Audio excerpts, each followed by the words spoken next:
You look at an actor like Brando.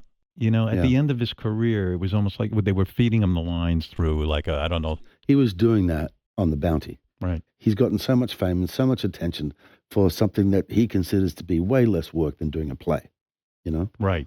Remember having conversations with Richard Harris about Marlon, being very disappointed that Richard and him weren't best mates. Right. Because I loved Richard to death, and I thought the world of Brando's acting, even the ones that people don't often know, like Byrne and stuff, he was always something fascinating going on. After he died, I had a very interesting experience. This woman kept leaving notes for me, right? In various hotels. You got to call me, got to call me.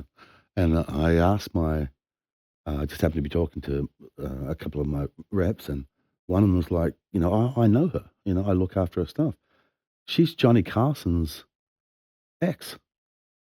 I'm like, really? What's she calling me for? He goes, well, let's find out, And so I called the number, and she said, look, I've got a thing that Marlon Brando gave me to give to you. Oh, wow. And I was like, really? And she said, yeah. She said, now, I know you're at the hotel. I'm just going to, now that you know what it is, I'll just drop it off for you. So there was a letter, and it was from Joanne Carson. And she said, her and Marlon were lifelong friends. And one of the things that bound them together was that she made ice cream and he loved ice cream. And he liked to eat ice cream and watch movies. And he would call her earlier in the week and he would like, let's go chocolate and marshmallow or whatever. She'd make the ice cream. She'd bring it over and they'd watch a movie together. And one of his recent favorite movies to watch was The Insider.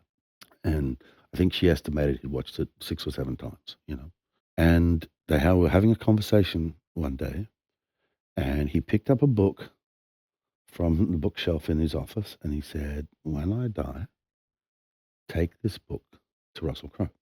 Wow. It was the American poet, Kavanaugh, and it was inscribed to Marlon as a birthday present from Jack Nicholson.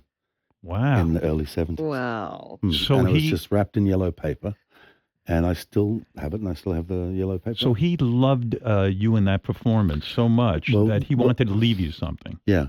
And she said that often she'd said to him, why don't you just reach out? He talks about you in interviews. Right. Yeah, how nice. And he said, I don't want to disappoint him. Oh, that's great. Yeah. And being the age I am now, I know what he's talking about. Exactly. Yeah. It's like sometimes it's like, people talk about admiring you and everything like that. And it's like, well, thank you very much. But, Yeah, don't you sometimes think it's almost better for like, just don't meet me because you love my performance. So I'll never live up to that. Well, sometimes you just can't, can you? Yeah. Meanwhile, you and Marlon, oddly enough, both played Jor-El in different Superman films. I did that on purpose.